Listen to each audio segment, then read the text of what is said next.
I'd like to start talking about our next panel,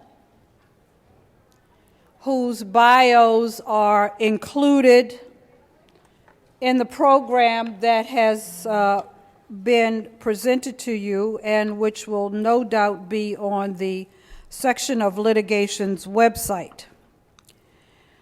We heard a lot from the first panel about real life experiences, things that have happened in our past, things that we can learn from.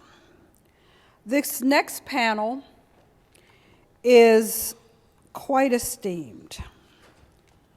To my far right is Elaine Jones. Next to her is Ted Shaw. And then I will sit next to Barbara Arnwine. Their biographies are in the program, but I'd just like to say that these three individuals on the stage are the legal giants of our time. Collectively, they have been involved in so many seminal cases that have affected the rights of all of us that if we could discuss them all, and I would love to have them discuss them all, but we would be here until next week and remain riveted. These are the lawyers who get the undivided attention of U.S. presidents and world leaders. They do what I call the Lord's work and provide a great service for all of us. They work every day, day in, day out, and I can tell you, Elaine Jones was emailing me at 4:10 a.m. the other morning to ensure that the rule of law is maintained. They are our premier legal strategists for everything that involves human rights and civil rights in our country and indeed the world. They continue to work on issues that we thought were behind us, but issues that are once again rearing their ugly heads. And so what we'd like to do for this program is to think about some of the things that these leaders have done, things that have motivated them to do the work that they do and that they continue to do and have been doing for so long. And we want to think about what the previous panel said, how some of those issues from, as we say, back in the day, have affected and impacted some of the work that they've done. These panelists who have received literally hundreds of awards for their outstanding work, numerous honorary degrees.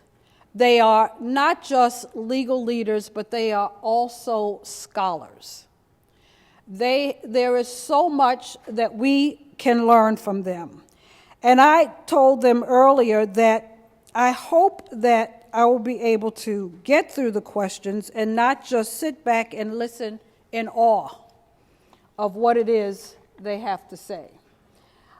I see Elaine, I can tell she's ready.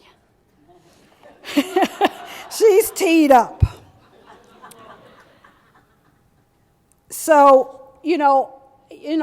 I don't want to, because there's so much that we have to cover, but I just really want to emphasize and ask you again to please read thoroughly their bios and all of the work that they've done with the Legal Defense Fund, Elaine being the first woman to head the Legal Defense Fund and worked there.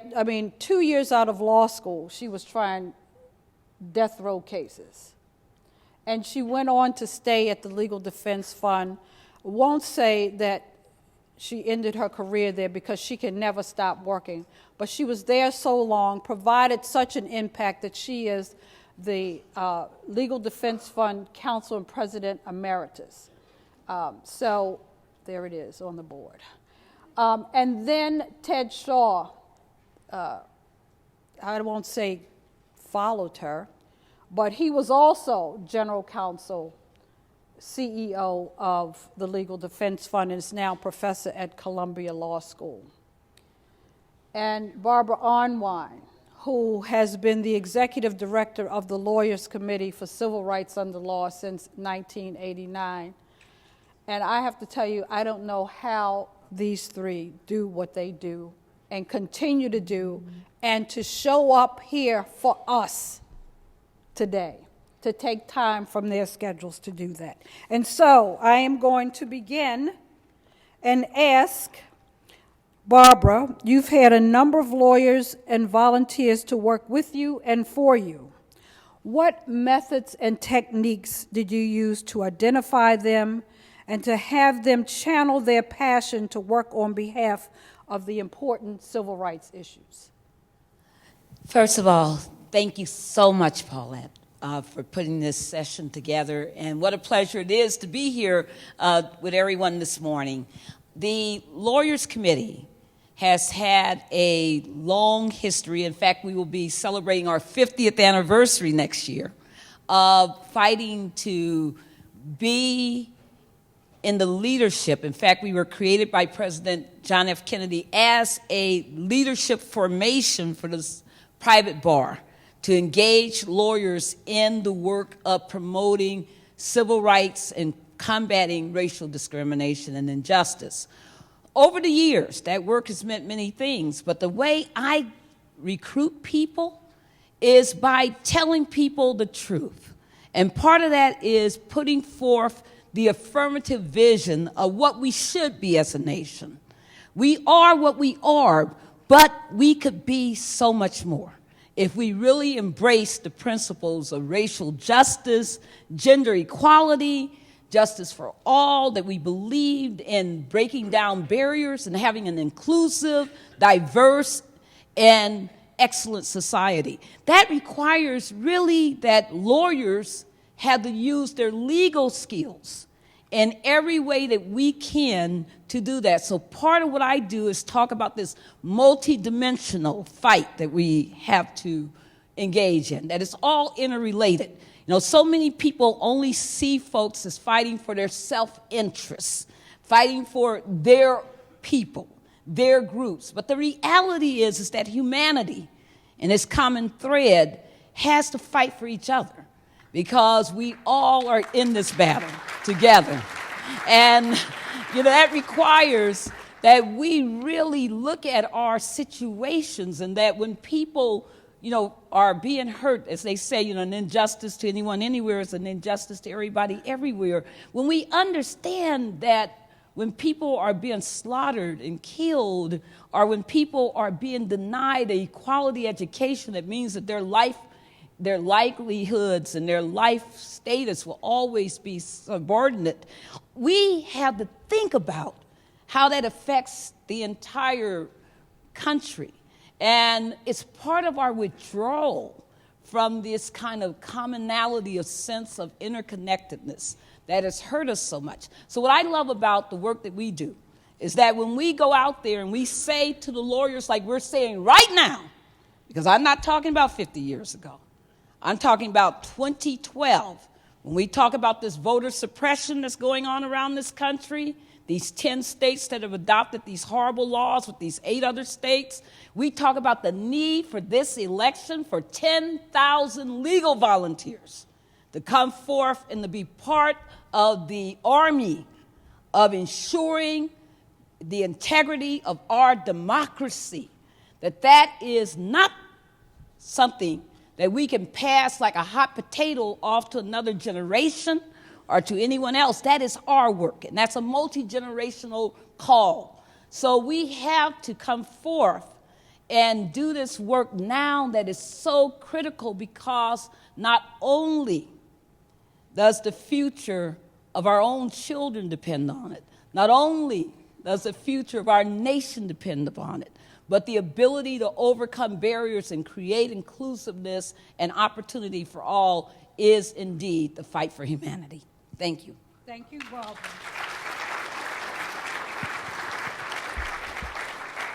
And so now we know why she's been the executive director since 1989.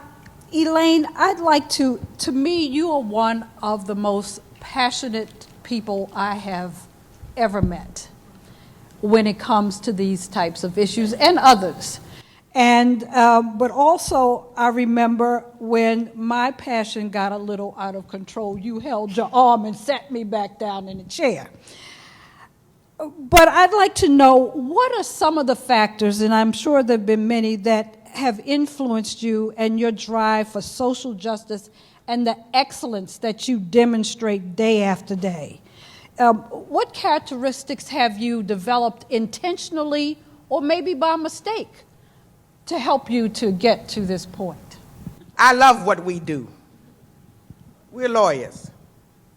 We're litigators. We're trained. We prepared ourselves to make a difference. We represent our clients. We give them the best that we can give them. Well, of course, we expect to get paid, but even then, they deserve the best from us, and I'm sure we give it to them. It's a special privilege we have to be able to practice. There is a public trust that resides in us. And so if we aren't the leaders in making sure that equal justice under law applies to all of us, who then will it be? It's our job.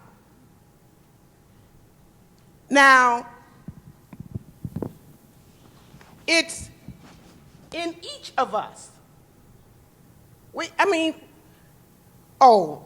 The NAACP Legal Defense Fund, that's Thurgood Marshall's law firm. He started, and they were giants. Bill Coleman, first African-American clerk on the Supreme Court of the United States, clerk for Felix Frankfurter.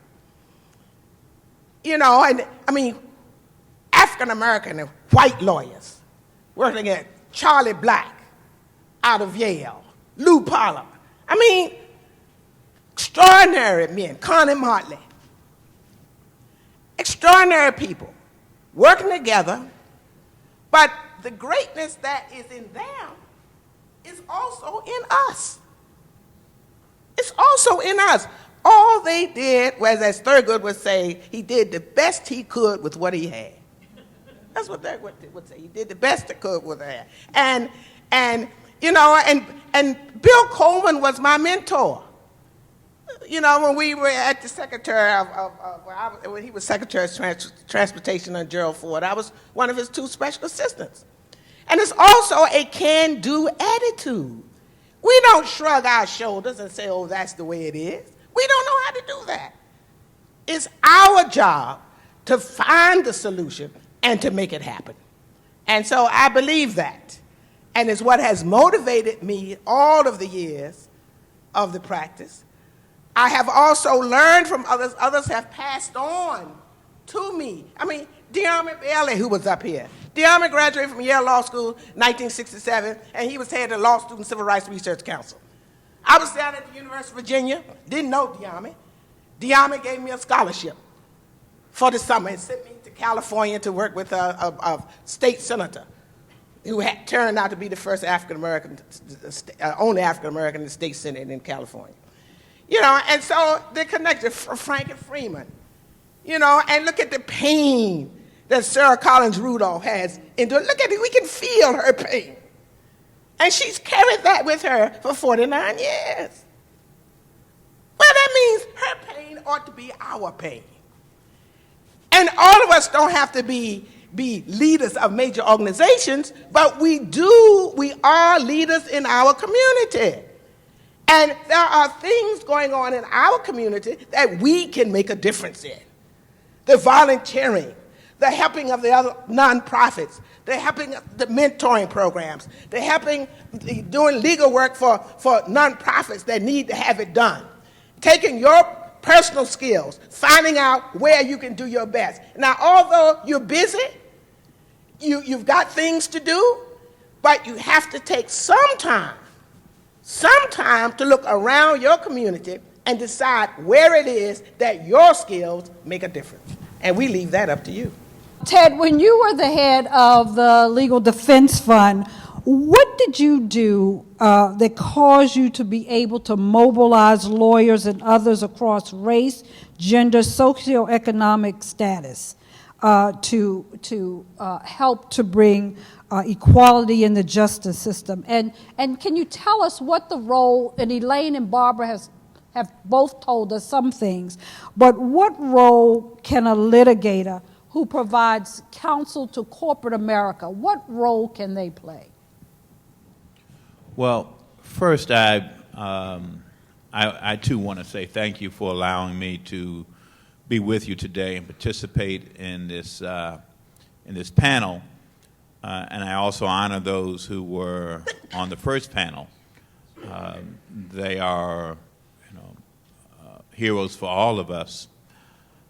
When I was, the question about when I was head of the Legal Defense Fund, what did I do to motivate lawyers of different backgrounds? As I think about that question, the folks who came to work for the Legal Defense Fund were highly motivated already.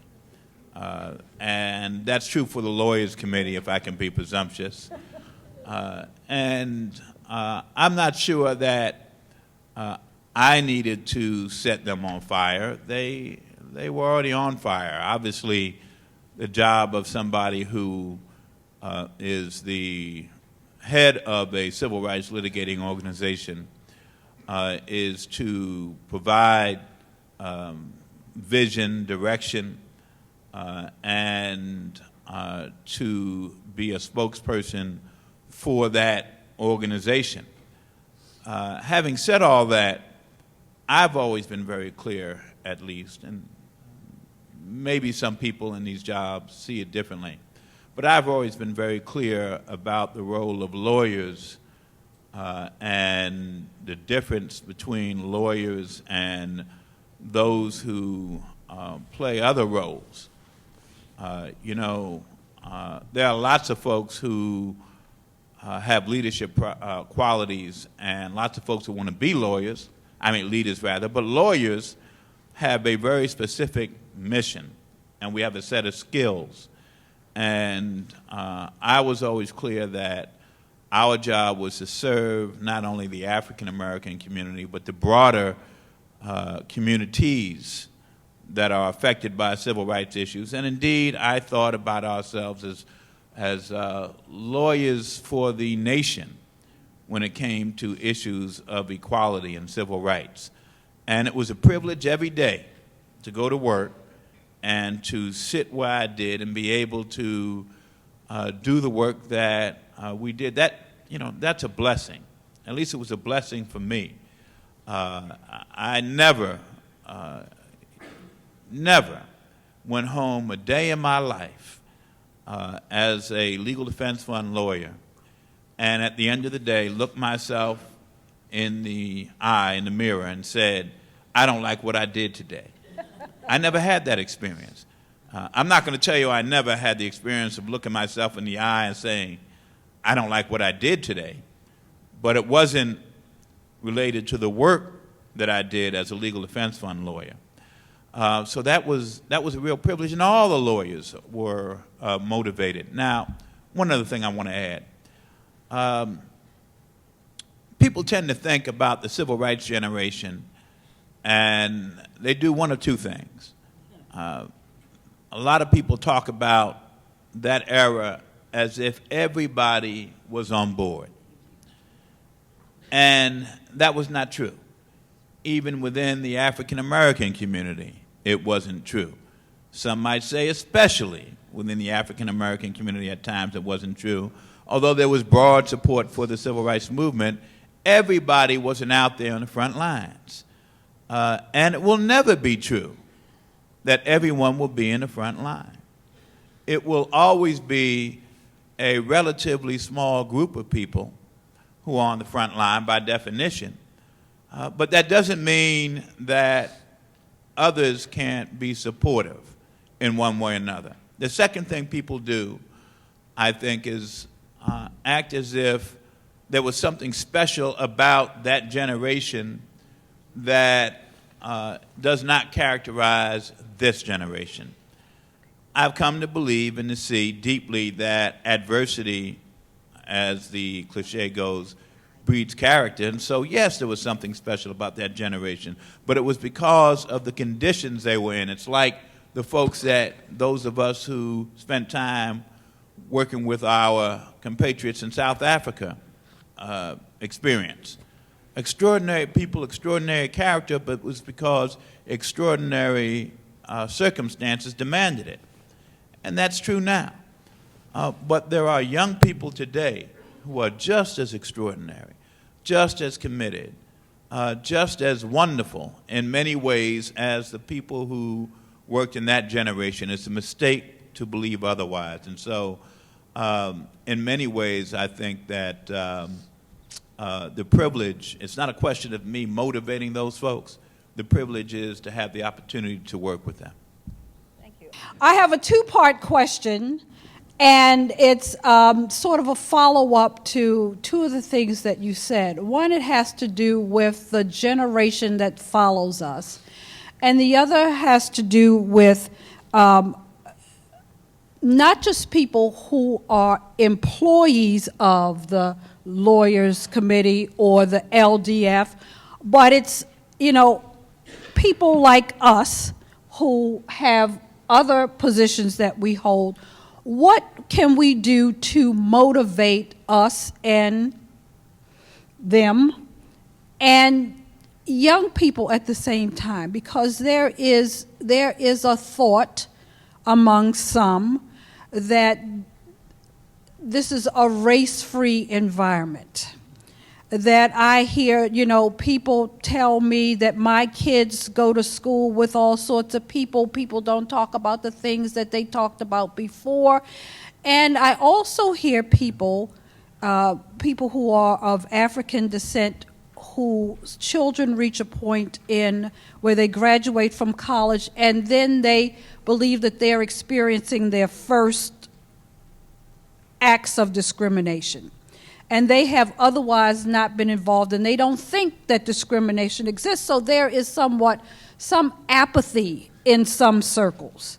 So what do we do about the apathy, and what do we do so that, they say that if you don't understand your history, you're destined to repeat it.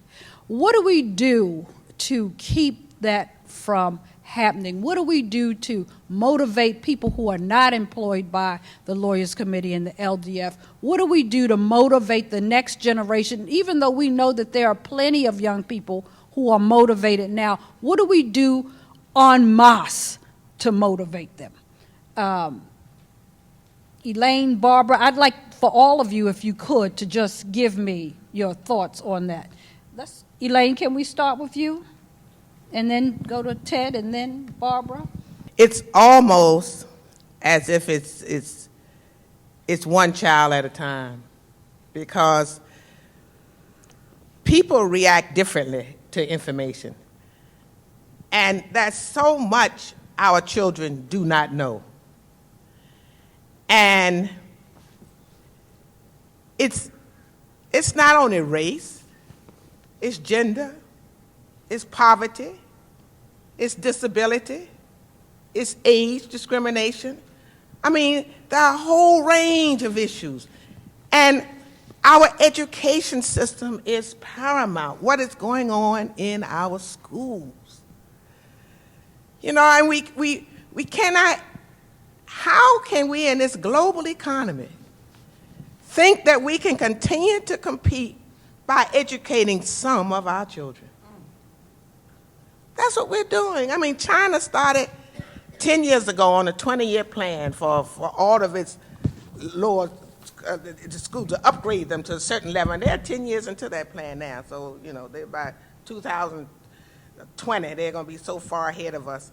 I mean, and whole swaths of our children, we are writing off. And we've created a cradle-to-prison pipeline for kids who some of our brightest. Right now, they may not be our best, but they are some of our brightest kids that we're incarcerating. And we're not reaching them. I mean, we're not giving our school system what it needs from us. I mean, we need to be in those classrooms. We need to be visiting. A lot of kids that have never even seen the lawyer. You know, what they see is on television, which has nothing to do with what we do. You know, I mean, and we just have to find a way to systemically make ourselves more available and get more involved, because it is our future. And I think about the global economy that we're in. I'm just wondering, how are we going to continue to compete, flying on one wing with just some of us, with the rest of us not being taxpayers, society having to carry the burden, the growing debt. I mean, if we need productivity from everybody. Instead, we incarcerate more folk than 5 of the major industrial nations combined. We got an incarceration mentality. We've got laws that don't work, that we need to change. And that's our purview. It's not just, the litigation goes with the public policy. You know, and we have to figure out at home how to cut through these differences in order that abroad we know what we're doing. I mean, we are judged. We are judged by people. Look at us. And when I say people, I mean people not in the United States. They look at us to see how we are handling our own difference. Are we dealing with our difference? And right now, I doubt that we get a C+. I doubt that we get a C+. But it's something we can do something about it.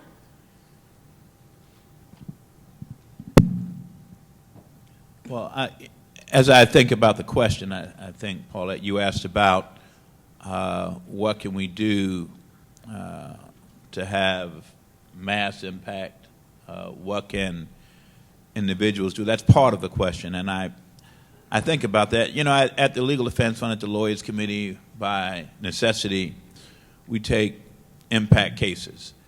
Beyond that, though, if there's anything that I do or we do that has mass impact, I kind of think it's serendipitous.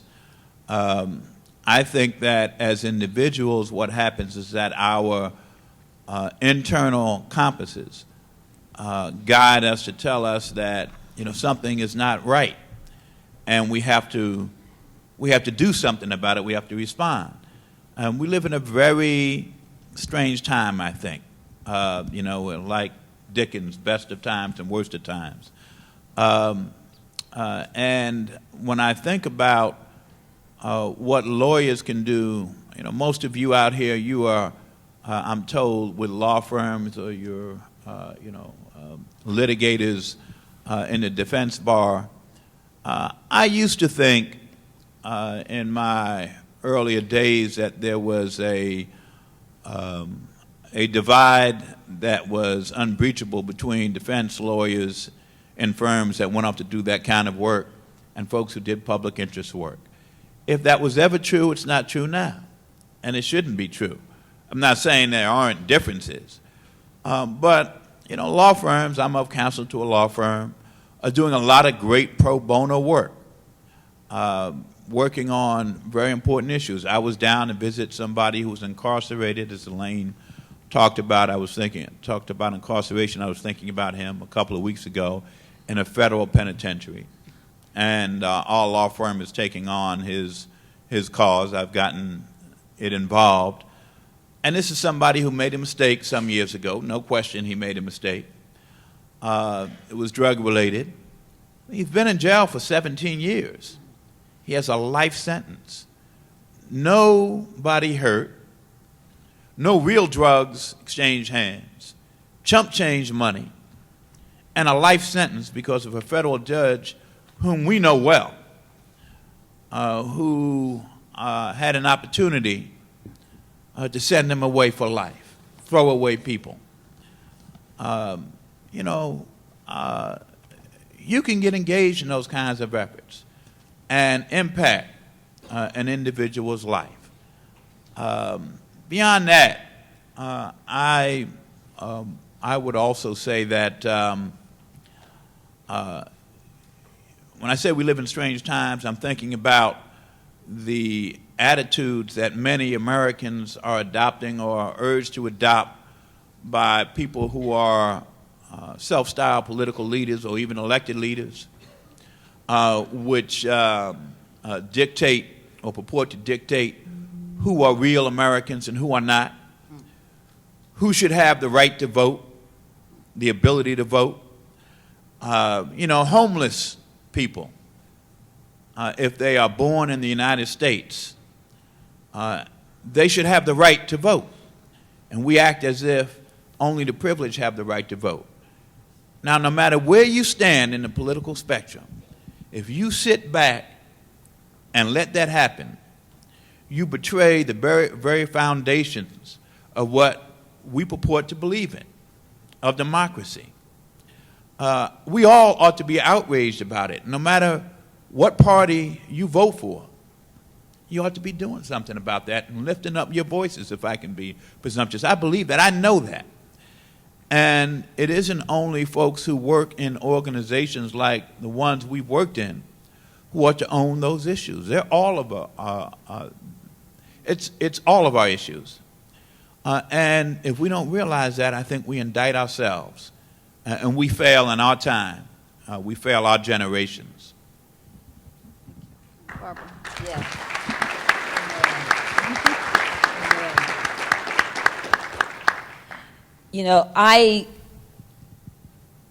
Every year, the Lawyers Committee for Civil Rights Under Law, we work with 3,000 lawyers just at the national office. That has nothing to do with the 8 independent affiliates of the Lawyers Committee all over the country. And the majority of the lawyers that we work with are young lawyers. They're associates at the law firms, they're the early partners, and also, of course, my board is composed of 250 of the leading lawyers in the country from major law firms. And the whole question is for each and every one of us, and I mean, this is a question beyond lawyers, and that is that, there's somebody I once heard speak, and he said something very profound. He says, nobody should ever underestimate the power of the space that you occupy and what you can do as an individual within that space, because there's power in every person, and we just discount and don't think about our power all the time. And one of the things that I love in working with the lawyers is that a lot of times we forget that there's so much creativity and innovation in our young. And a lot of that creativity and innovation gets boxed up, packaged up, and cramped and jailed. And what we have to do as lawyers and as leaders within the formation is to create an ability to really access those skills and to give people that shared leadership. See, I believe in shared leadership. I think that it's great to have, somebody to be a talking head. I'm the talking head for my organization. But the reality is that there's layers upon layers of people who are out there innovating, thinking about the fights that we're in, coming up with new strategies. That's happening on staff, but that's also happening with our volunteers. We're creating right now a new associates formation throughout the country to be part of the Lawyers Committee's infrastructure going forward. 5 years from now, the committee will look very differently than it does now as we continue to create that. And part of the motivation that people have, people really underestimate our young. And I see it all the time. Oh, they're apathetic, they're only into their playlists, they're just on Facebook, they blah, blah, blah. They're no different than we were. No different. Ted's very correct. The letter from Birmingham jail was not written because everybody was in the movement. It was written because the majority of the people were sitting out there criticizing at that time. So what we have to really think about is how do you create the opportunities for young lawyers to be engaged and respected and given the opportunity to be leaders at that young age. Because what we want to do is tell young people to do what we want them to do. But that's totally wrong. We got to have a Silicon Valley mentality about how we utilize our young lawyers, how we utilize all lawyers, that we are a team of innovators, a team of thinkers, a team of actors, a team of influencers. And I want to be very clear. When we take a case at the Lawyers Committee, when we engage in a project, yes, we're seeking justice for our clients. And I love to see clients who are happy, who go on, whose lives are better because of the cases that they fought for and put their lives on the line, because it's a lot of stress in being a plaintiff in any case, especially in a class action. But also, though, when I take a case, I'm looking down the line. I'm thinking, can we break a pattern? Can we dismantle a barrier? Can we educate the public in a better way? Can we change the law in this area? I mean, it's all about, making and building the blocks of a new society that is a much freer, a much more engaged, a much more inclusive, and a more equal society. It has to be about that. That is, the imperative that drives us, and I love it, because every time we advertise for a job, do we get one application? We get 300 to 500 applications from people who want to be in this work. The drive, the energy, the commitment, the want to be part of this is out there. It's up to us to create the new structures, the new innovations to allow people to join this movement. And right now I'm saying to you, you go out and you tell everybody you know. Go to lawyerscommittee.org and join the election protection movement. There is things for people to do right now. This is not about one day we'll come up with something for you to do. There is work to be done now. There's work to be done in the schools. There's work to be done. We just have to keep giving those opportunities out, because people will come. This is not about you build it and they'll come. It's about people understand the need for a better society, and they are willing to come if we give them the opportunities. Thank you.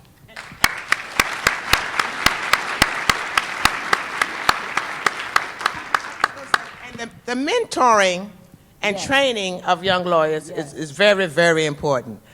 I remember when Ted and I were together at LDF for a while. I mean, the way the briefs are written, there's certain things you just don't put in a brief.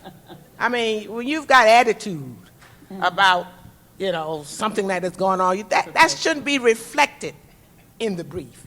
You watch the language in the brief. Civility is important. I mean, I talk to federal judges all the time. So, I mean, that matters to them. How litigants and how lawyers act in court toward one another. You've also got to be truthful. You've got, if a judge doesn't think that he or she can rely on what you say, or if you've misled them once or twice, or been incomplete in a response, and they later figure there's a wide chasm there that you've left open, Your Honor, case is squarely on point, it's not squarely on point. You knew it. I mean, so that's important, and young lawyers need to know that early. And Bill Coleman had taught me something. I remember when on the public policy side, I'm his special assistant. I'm running around the Department of Transportation calling everybody by their last names, Mr. this and Mr. that, because they were all men, Mr. this and Mr. that, And finally he told me, wait a minute, I know you're Southern, and I know you're polite, but you learn the first names of these people and you use them. You use the first names, because when you already putting a barrier between you and them, when they are Mr. So-and-so and you're Elaine. And so, we worked on and decided that, yes, all right, it's time for women to go to the Coast Guard. The Coast Guard was battling back, but the Coast Guard was under the Department of Transportation. Time for women to go to Coast Guard. And so when Bill made that policy decision, he said, all right, Elaine, you have to go tell the commandant. You know, here's the commandant, bejeweled and be-ribboned. And I had to, and I, Paul. I mean, they're lessons, but they're important lessons. Also, you have to give the young lawyers the responsibility early. I remember I first came on Furman versus Georgia, 605 people on death row, and this is the case that's going to give them a life sentence or give them new trials. This is we litigate 1970, 71, Supreme Court decided the case in 1972. This is one of those cases you have to win. You know, get certain cases to Supreme Court, you have to win them. Otherwise, it shouldn't be there. And so they came to me. I mean, you know, I'm brand new on the staff. Jack Greenberg made the decision. Elaine, we can't get Furman the record certified to the Supreme Court of the United States. The clerk of the Supreme Court of Georgia refused to sign it. And that was a rule. There was nothing requiring her to sign. But the record couldn't be sent to the Supreme Court of the United States until she signed. And she had sat on it for 8 months. You go to Georgia, Elaine, and your job is to get a signature. But really, almost my first assignment. And that's where the creativity comes in. Yes. The strategy. I mean, I have to go back to New York with the clerk having agreed to certify that record. And so I show up in her office, hear me out of Virginia. You know, we're both Southern. I explained that to her. you know. And here she is, she's talking about these people in New York trying to tell us what to do. I told her I perfectly understood. I perfectly understood that she and I were in the same boat. I mean, and so finally, we had a lunch. I spent a week down there in Atlanta. And we had lunch and we did this and we did that. And finally I told her that my J.O.B. depended on her signing that, certifying that record. Without it, I had to go back to Virginia with no job and blah, blah, blah, blah. And so I remember when she signed it, she said, Elaine, I want you to know I'm doing this for you. I said, you and me. That's giving your young lawyers responsibility. You hire them. They've got talents, and Jack Greenberg had an eye. And he trusted me. He and Tony Amsterdam trusted me that I could come back with that signature. But that was one time to celebrate, I assure you. So I think one of the important lessons is when you set high expectations, people will live up or live down to what it is you expect from them, from preschool through us as lawyers. And so I think that is just a really important lesson for us to learn. So, Barbara and Ted, you talked about impact cases and how you're strategic. And one of the things that I mentioned early on in introducing the three panelists is how they are premier strategists. And Elaine touched on it too, is that you don't want to take a case to the Supreme Court that you're going to lose.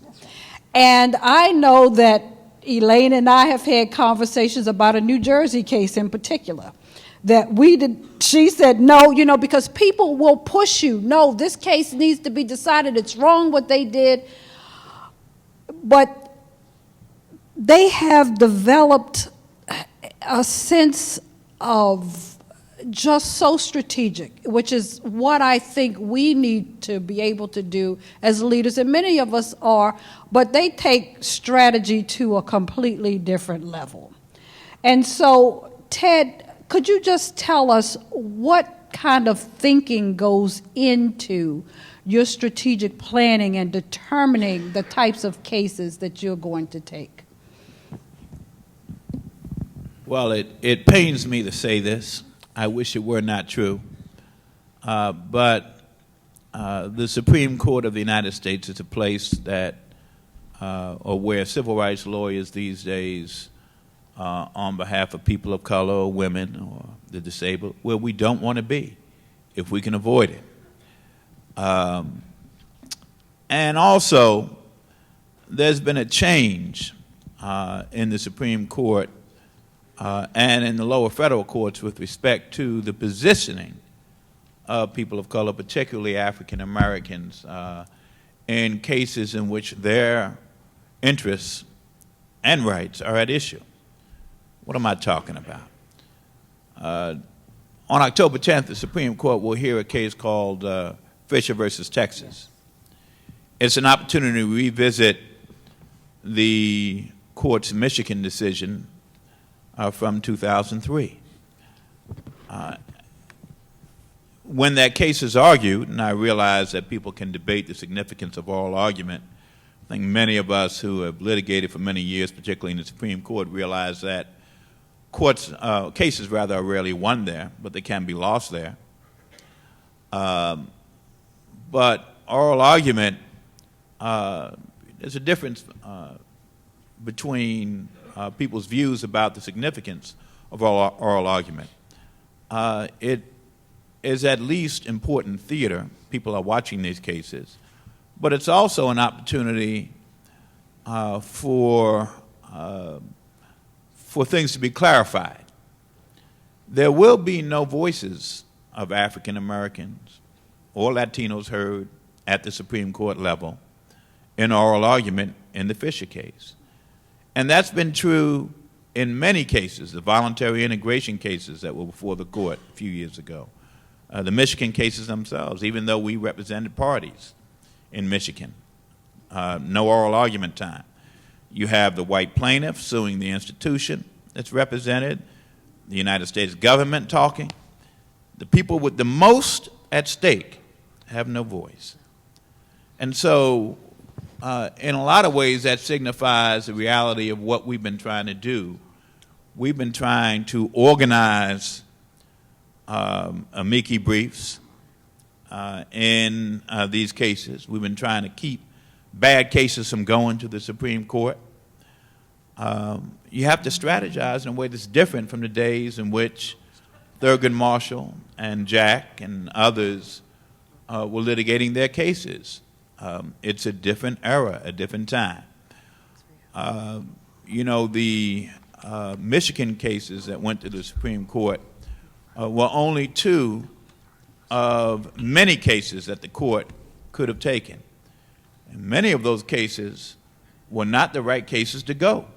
Didn't have the right record, wouldn't have the right lawyers arguing on behalf of the defendant educational institutions. Elaine and I were on a plane within days after 9/11, about the only two people on this big jet flying from New York to Georgia to meet with the Attorney General of the state and then talk about why the Georgia case that most people don't even know about, wasn't on their radar screen, should not have been the case going to the Supreme Court to revisit Bakke, even though the Attorney General of Georgia and others thought otherwise.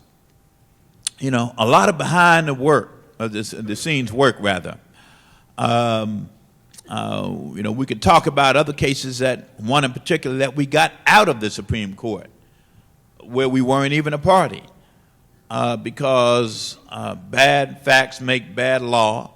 The lawyers who litigated the case in the lower court, the lawyer who represented the school district at issue, with all due respect to that lawyer, had ample guidance from Supreme Court precedent to know that the school district shouldn't have done what it did in employment, and that it was serving up a big fat softball for those who wanted to do a great deal of damage to civil rights law. We worked to get that case out of the Supreme Court successfully in a very unusual and extraordinary way. Some folks were hopping mad. We didn't do anything wrong or unethical. We did what we had to do. People talked about how it was inappropriate. It's the kind of thing that happens in corporate litigation every day. But we are fighting a different kind of fight than we were when I started litigating as a civil rights lawyer.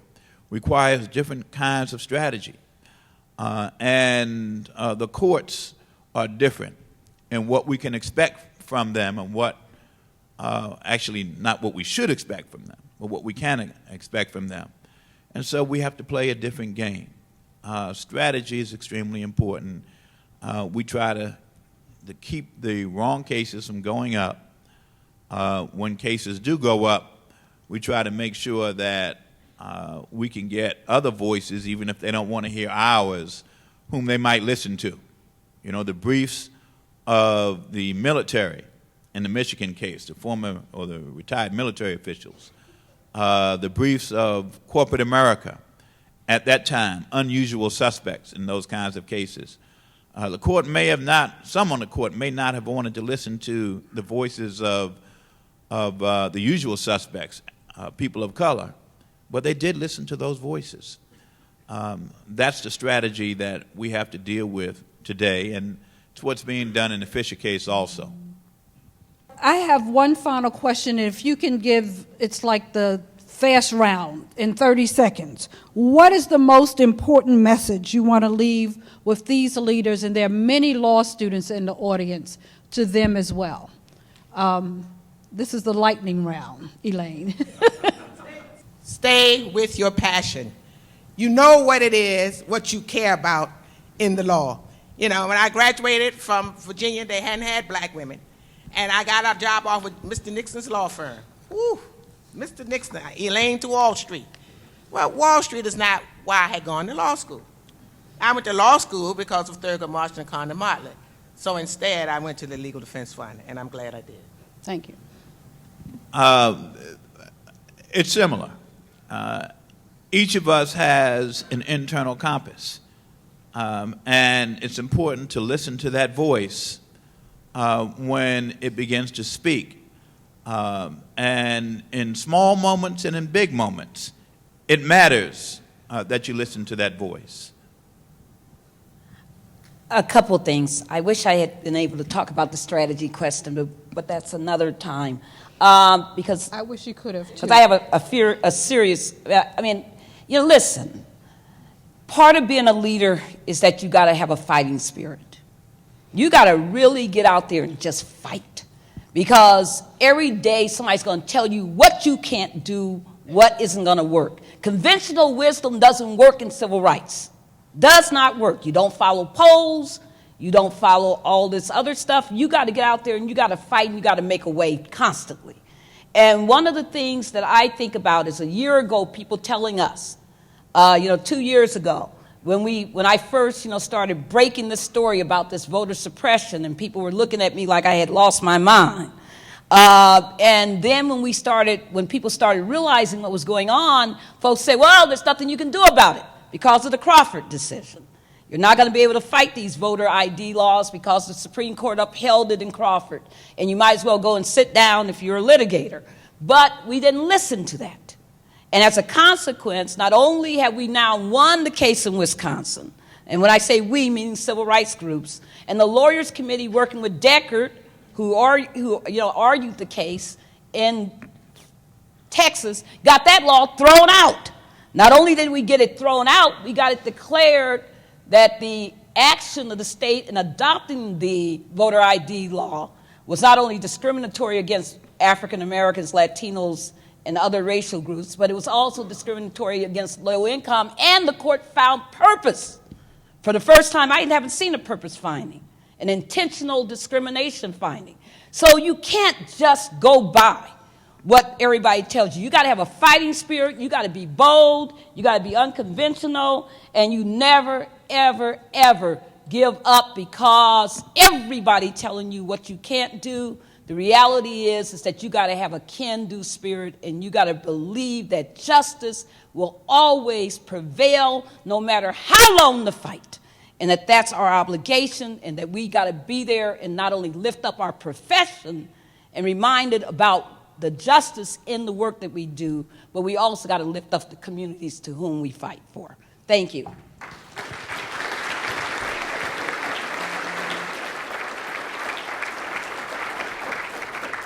There's really nothing more for me to say, except to thank our extraordinary panel for the pearls of wisdom that they have given to us, and that they are allowing us to go forth in our meetings this afternoon to talk about how we can be better leaders, how we can become better strategists, and then to take those lessons once we leave here today and carry them out throughout our everyday lives. Join me, please, in thanking our panelists.